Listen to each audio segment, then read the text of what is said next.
Semua kita lihat, Pak. Kata mahasiswa saya, kenapa kau lihat Ustaz? Barang bagus. Ya. Nah, yang ketiga, cepat doa kita diijabah oleh Allah Subhanahu wa taala, melaksanakan amanah. Melaksanakan amanah. Tidak usahlah kita amanah kepada Pak Lurah, Pak RT, Pak Camat. Amanah dalam rumah tangga saja. Apa amanah kita? Istri adalah amanah. Kalau istri kita tidak mampu kita didik, maka nanti akan kita tanggung jawab. Itulah enaknya perempuan, Bu. Dia tidak bertanggung jawab terhadap suaminya. Mau suaminya tukang judi, mau suaminya tidak sholat, pemabuk, narkoba, istrinya soleha, istrinya masuk surga, suaminya akan diabaikan. Beda kita laki-laki, Pak. Kalau kita laki-laki, meskipun kita soleh berjamaah di masjid, Senin Kamis, tapi istri kita tidak pakai jilbab. Anak-anak kita berantakan, dicari nanti tuh mana bapaknya ini. Nah, itu enak perempuan. Kalau perempuan, kata Nabi, sebelum dia disidang amal-amalnya, 4 laki-laki yang melindunginya. 1, bapaknya. 2, suaminya. 3, saudara laki-lakinya. 4, anak laki-lakinya. Kalau kita laki-laki tidak ada. Kalau ada perempuan sesat, ditanya dulu mana suaminya ini. Sebelum dia balik, masa sama bapaknya baik, sholat. Kenapa setelah menikah sama kamu, ini istrimu malah makin tidak beres agamanya. Berarti gagal mendidik. Nah, ya Bapak, saudara-saudara sekalian, menunaikan amanah. Amanah rumah tangga. Rumah tangga kita adalah amanah. Itu sebabnya ar-rijalu qawwamuna 'alan nisa. Laki adalah pemimpin bagi perempuan. Bapak sebagai kepala rumah tangga diminta semua tanggung jawabnya. Termasuk tanggung jawab amanah kepada tubuh ini. Tubuh ini adalah amanah dari Allah. Maka kita kalau berdoa kan kita sebut doa. Ya Allah, berikanlah saya sehat wal afiat. Sehat beda dengan afiat. Bapak punya kaki melangkah, tidak lumpuh, bisa berjalan, namanya sehat. Tapi dipakai berjamaah ke masjid seperti ini, afiat. Mata bisa melihat, sehat. Tapi dipakai ngaji, afiat. Istilah Prof. Quraisy Shihab, afiat itu adalah sehat plus. Alhamdulillah kita sini orang masih tidur, kita sudah selesai jamaah, orang masih tidur, kita dengar dakwah. Itu adalah amanah yang kita tunaikan, amanah tubuh ini kita gunakan untuk mendekatkan diri kepada Allah Subhanahu wa taala. Orang syukur-syukur kalau dia sholat subuh meskipun terlambat, malah banyak yang tidak sholat. Ada orang dikasih kaki tidak pernah langkahkan kepada kebaikan, tapi semua digunakan langkah untuk kemaksiat. Ada orang dikasih ilmu tapi ilmunya untuk menipu rakyat. Itu semua akan diminta tanggung jawabnya. Maka ada doa yang diajarkan oleh Nabi soal ilmu itu, soal amanah ini. Ada kan doanya yang minta kepada Allah. 4. A'udzubillahi minasyaitonirrajim, kata Nabi berlindung kepada Allah. Ya Allah, lindungilah kami min ilmin la yanfa. Ya Allah, lindungilah kami dari ilmu yang tidak bermanfaat. Kemudian kita minta lagi dari hati yang tidak bisa khusyuk. Kenapa hati tidak bisa khusyuk ini kita minta? Karena kalau hati kita sakit, maka sakitlah seluruh tubuh kita. Mau saya kasih contoh, Bapak Ibu dari Jakarta ke Bandung, pakai mobil, yang nyetir apa? Tangan. Gas rem apa? Kaki. Yang berpikir sepanjang jalan apa? Otak. Tapi begitu ada tikungan, apa tertulis? Hati-hati. Tidak ditulis otak-otak. Padahal otak yang berpikir kan. Itu menunjukkan bahwa hati ini memang pengendali. Menulis pengumuman, tangan. Melihat salah ketik, mata. Berpikir tentang kebaikan apa diksinya, otak. Tapi begitu ada pengumuman, apa disampaikan announcer? Perhatian, perhatian. Tidak ada perotakan. Ya kan? Maka ini kolbu. Maka kita minta, lindungilah hati kami dari yang tidak bisa khusyuk. Nah, Ibu Bapak, saudara-saudara sekalian, pada akhirnya mari ketika ada masalah perbanyak berdoa. Minta pertolongan kepada Allah.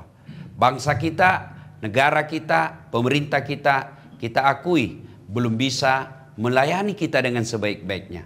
Tapi bukanlah dengan membakar, bukanlah dengan meneriaki orang, bukanlah dengan menghina orang, tapi minta pertolongan kepada Allah Subhanahu wa taala. Dalam sholat jamaah pun kita sebagai umat Islam diajarkan bagaimana berdemokrasi. Tidak boleh sembarang jadi imam, tapi jadi makmum siapa saja boleh. Untuk menjadi pemimpin tidak boleh orang sembarang. Jangan kau pilih karena dia populer.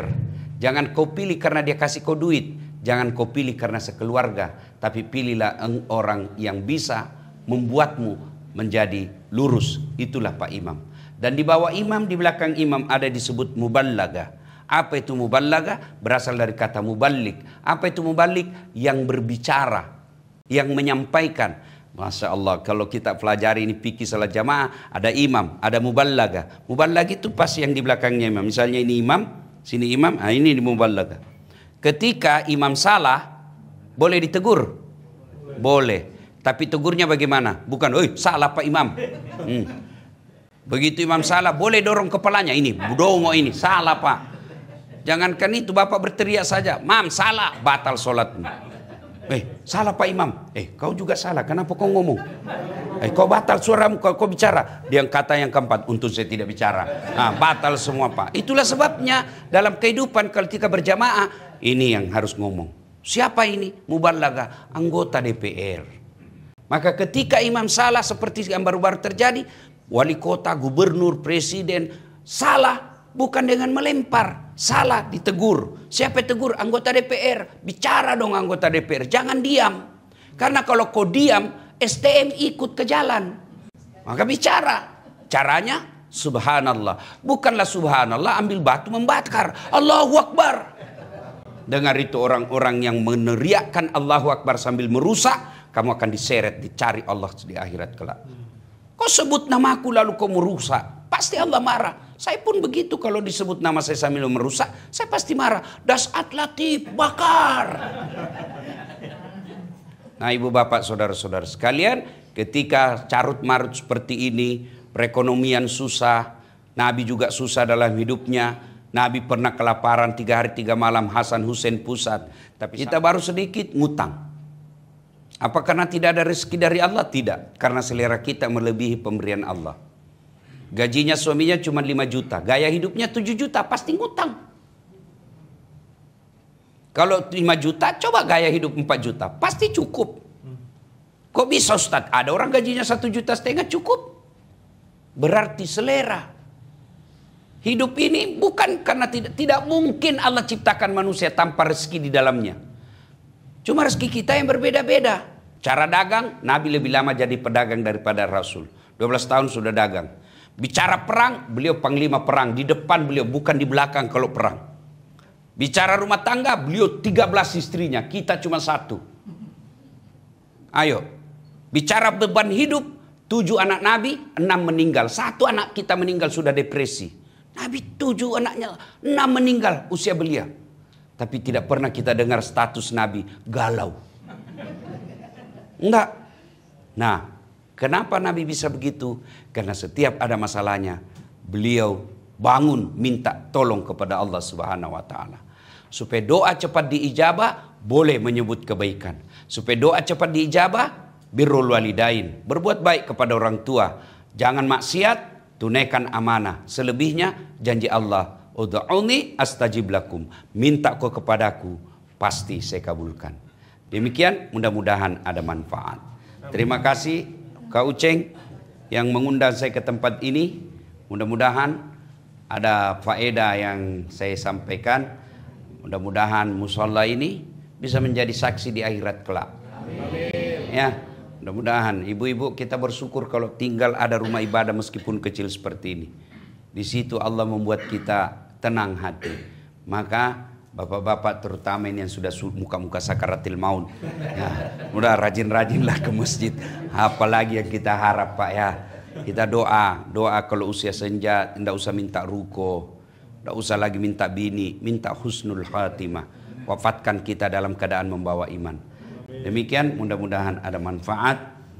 Sebelum saya akhiri, saya dengar kabar ada mau memperbaiki pintu, Anda tahu. Saya bukan kaya tapi saya akan sumbang 5 juta untuk saya dengar ada perbaikan ya, dikasih tahu Kak Uceng mau diperbaiki. Saya panggil Kak Uceng bukan Pak Hussein Abdullah, sebab beliau yang ngajar saya dulu demo. Saya alumni 98 Pak, saya ikut-ikut demo. Karena beliau wartawan senior Pak di RCTI.